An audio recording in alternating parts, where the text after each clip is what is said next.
A palavra de Deus diz,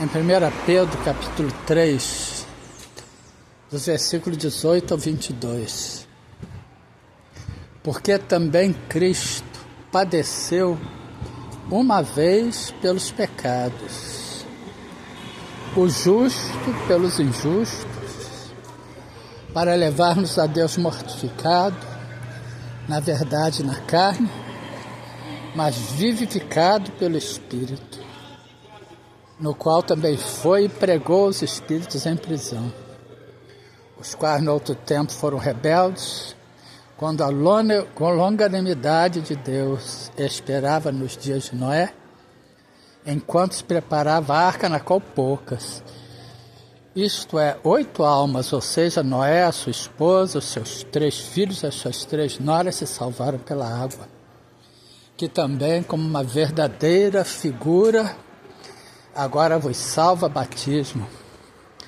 não do despojamento da imundícia da carne, mas da indagação de uma boa consciência para com Deus pela ressurreição de Jesus Cristo, o qual está à destra de Deus, tendo subido aos céus, havendo sido sujeitado os anjos, as autoridades e as potestades. E o nosso Senhor e Salvador Jesus Cristo, quando Ele foi para aquela cruz do Calvário, Ele levou sobre Ele todos os pecados da humanidade. 1 Pedro, capítulo 2, versículo 24, levando Ele mesmo em seu corpo os nossos pecados sobre o madeiro, para que, mortos para os pecados, pudéssemos viver para a justiça. E pelas suas feridas fostes sarados, ou seja, nós temos a oportunidade, quando nos achegamos a Cristo, quando recebemos como Senhor e Salvador das nossas vidas, quando passamos da condição de criaturas para filhos dos homens e filhas das mulheres de Deus, conforme está escrito no Evangelho de João, capítulo 1, dos versículos 11 em diante, veio para os seus, mas os seus não receberam, mas a todos quantos receberam, deu-lhes o poder de serem feitos filhos de Deus, aos que creem no seu nome, os quais não nasceram do sangue, nem da vontade da carne, nem da vontade do varão, mas de Deus. E o Verbo se fez carne, e vimos a sua glória, como a glória do unigênito do Pai, ou seja, do único gerado, do primeiro gerado, para que nele fôssemos feitos cheio de graça e de verdade. Ou seja, o Senhor Jesus Cristo, quando Ele foi para aquela cruz do Calvário, Ele nos comprou para Deus com o seu sangue. Apocalipse capítulo 5, versículos 9 e 10, e cantavam um novo cântico dizendo: digno és de tomar o livro e abrir os seus selos, porque foste morto, e com o seu sangue compraste para Deus homens de toda tribo, língua, povo e nação. E para o nosso Deus os fizestes reis e sacerdotes, e eles reinarão sobre a terra.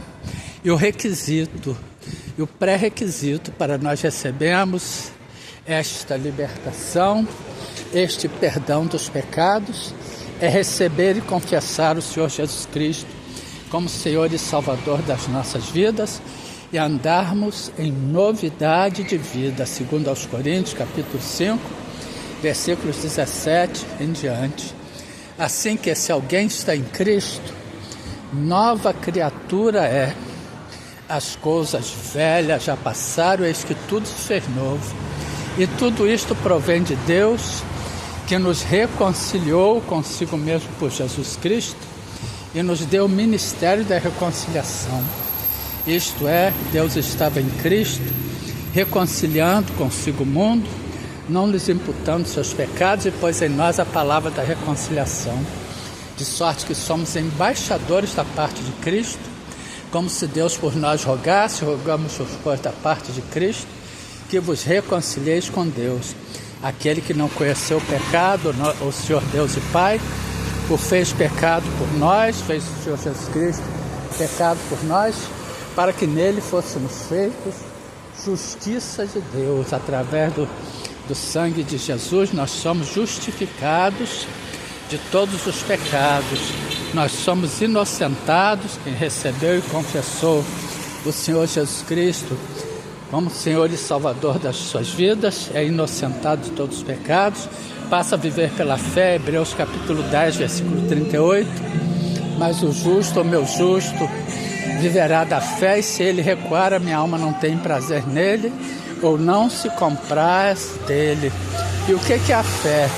É o firme, Hebreus 11:1, ora, a fé é o firme fundamento, ou seja, a certeza, a base, o alicerce das coisas que se esperam, e a prova das coisas que não se veem ou que se não veem. Portanto, nós fomos comprados por Cristo, pelo sangue precioso do Senhor Jesus Cristo, derramado e vertido na cruz do Calvário. Ele padeceu uma vez pelos nossos pecados naquela cruz do Calvário. O justo, ele é o justo, por nós injustos, porque também Cristo padeceu uma vez. E ele nos levou a Deus mortificado na verdade e na carne, e vivificado pelo Espírito. E quando ele morreu, ele foi ao inferno e pregou a todas aquelas almas que vieram ao mundo antes do dilúvio, que não tiveram a oportunidade da salvação, que pelos seus pecados elas morreram no dilúvio. Elas até mesmo, muitas delas morreram antes do dilúvio, nos seus deleites e pecados, e elas estavam no inferno. Mas o Senhor Jesus Cristo, quando ele morreu, ele desceu ao inferno, ele foi ressuscitado pelo Espírito Santo no inferno, e ele pregou a todas aquelas almas que vieram antes dele ao mundo, que não tiveram a oportunidade da salvação. Por quê? Porque elas pagaram o preço. As almas de Sodoma e Gomorra pagaram o preço. Todas elas pagaram o preço, como? Da morte trágica que estiveram. Sodoma e Gomorra com aquela chuva de enxofre. As pessoas do dilúvio morreram afogadas, portanto elas pagaram na carne o preço. E elas tiveram a oportunidade de ter os seus espíritos salvos, resgatados através da pregação que o Senhor Jesus Cristo fez no inferno, pois o Espírito Santo de Deus o ressuscitou no inferno, e ele pregou para todas aquelas almas que não tiveram a oportunidade da salvação, que estavam lá no inferno, mas que pagaram com as suas mortes trágicas, os seus pecados com a sua carne, e tiveram a oportunidade de serem salvas. Portanto, elas receberam a salvação. O Senhor Jesus Cristo, quando ressuscitou no inferno, ele pregou para todas elas e deu a elas a oportunidade da salvação. E hoje, irmãos, nós que conhecemos e confessamos o Senhor Jesus Cristo como Senhor e Salvador das nossas vidas, nós temos o dever de nos apartarmos da aparência do mal, do pecado, mas certamente que em algum momento nós vamos errar, nós vamos pecar. E o que Deus quer de nós? Deus quer que nós reconheçamos este pecado, que nós entremos na presença dele em arrependimento. E se o meu, 2 Crônicas, capítulo 7, versículo 14, e se o meu povo, que se chama pelo meu nome, se humilhar e orar e buscar a minha face e se converter dos seus maus caminhos, então eu ouvirei dos céus e perdoarei os seus pecados e sararei a sua terra. E quando nós entramos na presença do Senhor com o coração quebrantado, com o coração humilhado, com o coração rendido, com arrependimento, nós oramos, nós recebemos o perdão de Deus. Deus, ele, conforme está escrito em Hebreus capítulo 8, versículo 12, porque serei misericordioso para com as tuas iniquidades e dos teus pecados e de tuas prevaricações, não me lembrarei mais. Portanto, Deus lança os pecados no mar do esquecimento e as pessoas são perdoadas dos seus pecados, porque o diabo, o Satanás, o que é que ele quer? Ele quer que a pessoa peque e que a pessoa fique com aquele sentimento de culpa no coração e não peça perdão a Deus, que se sinta indigna de entrar na presença de Deus e de pedir perdão a Deus. E o Senhor Jesus Cristo Ele nos resgata através do seu sangue. Ele, em Gálatas capítulo 3, versículo 13, também está escrito: Cristo nos resgatou da maldição da lei, fazendo-nos maldição por nós.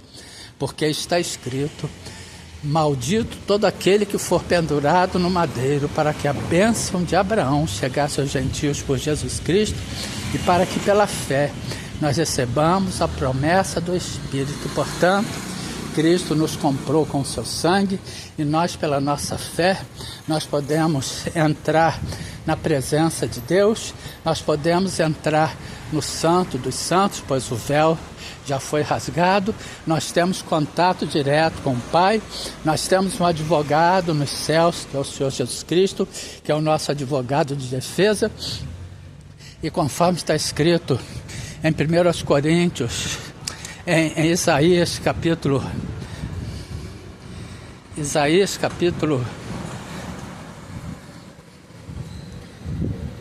43, versículo 26, procura lembrar-me, entremos em juízo juntamente, apresenta as tuas razões para que te possas justificar. E nós temos a oportunidade, porque nós, quando entramos em oração, amados, nós entramos na presença de Deus, nós entramos diante do tribunal de Deus, e nós lembramos a Deus através da sua palavra, através do conhecimento, da intimidade que nós temos com Deus na sua palavra, aquilo que Ele já nos deu na sua palavra, os direitos que nos foram dados na sua palavra, de perdão dos pecados, de cura, de libertação de todo mal. Aí o Espírito Santo de Deus, porque ali está o advogado, o acusador, que é o diabo, e mais o Senhor Jesus Cristo, como nosso advogado de defesa, ele vem e nos inocenta. Ele vem e fala: não, Pai, está escrito na palavra, e nós temos que apresentar as nossas razões, nós temos que invocar o nome do Senhor Jesus Cristo, o poder e a autoridade do nome do Senhor Jesus Cristo, o poder e a autoridade do sangue precioso do Senhor Jesus Cristo, derramado e vertido na cruz do Calvário, que nos livra de todo mal, que nos lava de todo pecado, de toda iniquidade, que nos liberta e nos livra de toda dominação satânica, diabólica e demoníaca.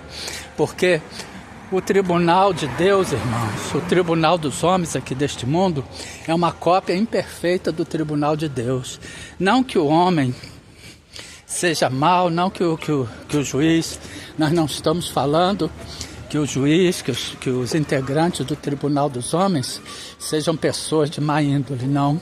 Mas são pessoas falhas, são pessoas que quando julgam, eles são passíveis de erro, eles são passíveis de engano, eles são passíveis de determinar uma sentença, de liberar uma sentença, de decretar uma sentença passível de erro, passível de falha, passível de engano. O único perfeito, o único que dá toda a sentença, o único que determina com precisão, sem sombra de dúvidas, é o nosso Deus, é o Senhor Jesus Cristo, é o Espírito Santo de Deus. Portanto, nós temos que, quando entrarmos diante do tribunal de Deus, e procurar lembrar a Deus o que Ele já nos deu na sua palavra, Isaías capítulo 43, versículo 26, procura lembrar-me, entremos em juízo juntamente, apresenta as tuas razões para que te possa justificar. Quando nós entramos diante do tribunal de Deus, nós temos que usar a palavra de Deus, os nossos direitos contidos na palavra de Deus, que é a nossa Constituição, que é a nossa legislação, para lembrar a Deus aquilo que Ele já nos deu na sua palavra. Nós entramos em juízo juntamente com o Pai, o Filho e o Espírito Santo, e o diabo está ali como acusador, e nós temos que apresentar as nossas razões dentro da palavra de Deus, para que nos possamos justificar, para que nos possamos inocentar. Isto nós fazemos quando nós entramos em oração. Quando nós estamos em oração, irmãos, nós estamos diante do tribunal de Deus. Portanto, que fique esclarecido, que fique no coração de cada um de nós estas palavras que vêm do coração de Deus, do Pai, do Filho e do Espírito Santo de Deus, para os nossos corações. Vamos usar de sabedoria na palavra de Deus, vamos buscar entrar na presença de Deus com o coração puro, vamos buscar entrar na presença de Deus com sabedoria contida nas Sagradas Escrituras. Uma boa tarde. A paz do nosso Senhor e Salvador Jesus Cristo. Que estas palavras fiquem na mente, nos corações de todos nós, para reflexão. Em nome do Senhor Jesus Cristo, pelo sangue precioso do Senhor Jesus Cristo, derramado e vertido na cruz do Calvário. Amém.